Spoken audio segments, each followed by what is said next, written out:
वालेकुम, मैं रेहान तारिक और आरटीएस रेहान तारिक शो को 24+ आप हमारे डिजिटल प्लेटफॉर्म पे देखते हैं। अब से लगभग 36 घंटे पहले हमारे इसी प्लेटफॉर्म पे एक शिया स्कॉलर अल्लामा जवाद नकवी साहब के साथ एक पॉडकास्ट नशर हुई। उस पॉडकास्ट का एक हिस्सा ऐसा था जिससे हमारे मुसलमान भाइयों की दिल आजारी हुई। ऐसी गुफ्तगू या ऐसी नशिस्त इस सब्जेक्ट के ऊपर नहीं होनी चाहिए थी और मैं समझता हूं कि वो ऐसा कहने में हक बजानिब है। आपकी राय का हम एहतराम करते हैं क्योंकि आप लोगों की सपोर्ट के साथ, इनफैक्ट अनप्रेसिडेंटेड सपोर्ट के साथ RTS has grown to an extent के जहां से होने वाली हर बात इंपैक्ट रखती है, असर रखती है और वो इंपैक्ट हमेशा मीनिंगफुल होना चाहिए। इस बात को जानते हुए, समझते हुए मैं आप लोगों से माफी का खासदार हूं, तलबगार हूं कि अगर आप लोगों का दिल दुखा है तो मैं दिल की अता गहराइयों से आपसे माफी चाहता हूं और हम हमेशा ये कोशिश जारी सारी रखेंगे कि आपके इस प्लेटफॉर्म से, आपके पॉजिटिव फीडबैक के साथ हम अच्छा कंटेंट लेके आते रहें, मीनिंगफुल कंटेंट लेके आते रहें और इंपैक्ट क्रिएट करते रहें। ताहम एक बात मैं जरूर कहूंगा कि पानी आंख में भरकर लाया जा सकता है, अब भी जलता शहर बचाया जा सकता है और जिस चश्मे से नफरत का प्रचार मिले उस चश्मे में जहर मिलाया जा सकता है। हमारा पैगाम मोहब्बत है, अमन है, इत्तेहाद बैनुल मुस्लिमीन है और अदालत बेहतर फैसला करेंगे जी। अब 6 रोज का रिमांड ले लिया गया है अदालत ने, तो अब जो हकाइक है, जो इसके अलावा जो बातें हैं वो भी सामने आ जाएंगी। और ये चीजें देखने के बाद देखें, अब मजीद अगर हम लोग सोशल मीडिया का स्क्रॉल करते हैं, वहां पर तारक मसूद साहब, जो मुफ्ती तारक मसूद साहब हैं, वो क्या कह रहे हैं वो भी आप सुन लें एक दफा। कुछ लोग रेहान तारिक के खिलाफ भी एफआईआर कटवाने की बातें कर रहे हैं कि भाई वो भी उस भाई वो पॉडकास्टर है, वो पॉडकास्ट किसी के साथ भी की जा सकती है। पॉडकास्ट करने वाला अपने गेस्ट की जबान से निकले हुए अल्फाज का जिम्मेदार नहीं होता। रेहान तारिक ने अल्फाज नहीं कहे हैं, उसकी पॉडकास्ट में जवाद नकवी ने अल्फाज कहे, तो रेहान तारिक के खिलाफ क्यों एफआईआर की बातें कर रहे हैं, उसको गुज़ार क्यों करार दे रहे हो? ये ज्यादती हो जाएगी।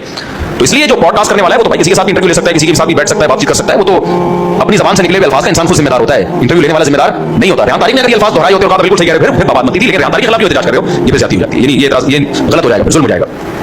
अब एक और वीडियो मैं आपको दिखा दूं कि इंजीनियर मोहम्मद अली मिर्जा साहब जो हैं वो क्या कह रहे हैं ये सारी सूरत हाल के बारे में, वो भी आप एक दफा सुन लें। इस हवाले से हमारे जो भाई हैं रेहान तारिक साहब, जो एंकर पर्सन थे, उनको क्रिटिसाइज करना और ये कहना कि उन पर भी मुकदमा होना चाहिए, ये बिल्कुल गलत है। एंकर का काम सिर्फ सवाल करना होता है, जवाब देना मेहमान का काम है। एंकर वहां मुनाजिर बन के नहीं बैठा होता, किसी फिरके का नुमाइंदा बन के नहीं बैठा होता। उसका काम यह है कि जो उसका मेहमान है उसके व्यूज पब्लिक तक पहुंचाए। सही है गलत है वो अवाम ने फैसला करना है। लिहाजा इस किस्म की जज्बाती दुनिया से भी बाहर निकले कि जी एंकर ने टोक क्यों नहीं दिया, और भाई यही एंकर कल को किसी क्रिश्चियन के सामने जाके बैठता है और वो बताता है कि हमारी किताबों में आपके प्रॉफिट से मतलब क्या कीदा है, तो आप ये कहेंगे कि ये इसने अकीदा रख लिया। या कोई एथियस्ट है उससे आप सवाल कर रहे हैं और वो अपना मौके रखता है, तो आप एंकर को एथियस्ट कहना शुरू कर देंगे। तो इन चीजों से बाहर निकले। मैंने आपको पहले भी बताया कि अब रेनेसांस का आगाज हो चुका है हमारे सब कॉन्टिनेंट में भी, ओवरऑल मुस्लिम वर्ल्ड में भी और सब कॉन्टिनेंट में बिलखुसूस। इसके आगे आप बंद नहीं बांध सकते। अगर किसी ने इल्मी दलाइल रखने तो वो रखे, अदरवाइज इस किस्म का आप जज्बाती रवैया इख्तियार करेंगे, इसका कोई एंड नहीं होगा। देखिए जी, बातें आपने सुन ली, यानी आपने वो पॉडकास्ट का क्लिप भी देख लिया, आपने रेहान तारिक की वो माफी भी देख ली, सुन ली, आपने हमारे जो बड़े नाम है पाकिस्तान के उलमा इकराम, मुफ्ती हैं, ये इनके भी आपने ये क्लिप सुन लिए, ठीक है। ये चीजें आप लोग कमेंट सेक्शन में जरूर बताइएगा, ठीक है। अच्छा, इसके अलावा एक और चीज मैं यहां पर मेंशन करना चाहता हूं कि रेहान तारिक साहब जो है वो लंदन में गए हुए थे अपनी फैमिली के हमरा, और वहां पर एक टाकरा हो जाता है गनी टाइगर के साथ। गनी टाइगर कौन है जी? सियालकोट से तल्लक रखने वाला एक सिंगर है, ठीक है, जो रैप करता है, अक्सर गाने सुनाता है, सिंगिंग करता है। और वहां पर रेहान तारिक का उसके साथ टाकरा हो जाता है।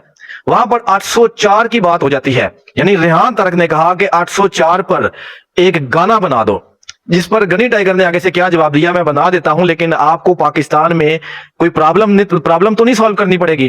तो ये बातें भी वहां पर हुई। गनी टाइगर ने 804 पर एक जबरदस्त सा गाना बनाया जो पूरी दुनिया ने सुना, लोगों ने सुना, टिकटॉक पर बड़ा मकबूल हुआ, यूट्यूब पर बड़ा वो चल रहा है। जब रेहान भाई ने मुझे बोला कि कैदी नंबर 804 पे रैप बनाओ, मैंने तभी उन्हें कह दिया था कि आप पोस्ट कर लोगे, क्योंकि मैं ये चीजें पाकिस्तान में फेस करके यहाँ पे आया हूँ, एम ही नहीं आया। उन्होंने मेरी बात नहीं मानी, उन्होंने कहा नहीं कर लेंगे। मैंने कहा कोई मसला नहीं। अब नया रंग दिया जा रहा है, मजहबी रंग। क्यों? क्योंकि कैदी नंबर 804 का डायरेक्ट नाम लेके अगर रेहान भाई पे केस डालेंगे तो सारा सिंपैथी वोट उनके साथ जुड़ जाएगा। वो ये नहीं चाहते, वो नहीं चाहते कि कोई और भी सच बोलने वाला न्यूज रिपोर्टर या एंकर या पॉडकास्टर हमसे दूर हो। उन्होंने उनको किसी की और जगह पे फंसा दिया। ये सारी सियासत मेरी जानती है पब्लिक। मानी कुरानी आपके साथ एक बात करूंगा, मुर्तजा अली शाह भाई ने मेरा इंट्रोड्यूस करवाया उनको कि ये लड़का यार ये पाकिस्तान का फ्रीस्टाइल रैपर है, हम इसे सपोर्ट कर रहे हैं, तो इसे प्रमोट कर रहे हैं। उन्होंने कहा चलो इसको बुलाओ। मैं गया वहां पे तो ठीक है, ये चीज भी आप देख लें जी, फैसला आप लोगों ने खुद करना है, ठीक है। और जैसे ही वो वापस आते हैं तो भाई एयरपोर्ट पर एनसीसीआई वालों ने गिरफ्तार कर लिया। अब 6 रोज का रिमांड ले लिया गया है रेहान तारिक का। मजीद जो हकाइक है वो सामने आएगी, पता चल जाएगा। अपना बहुत सारा ख्याल रखिएगा जी। अल्लाह हाफिज।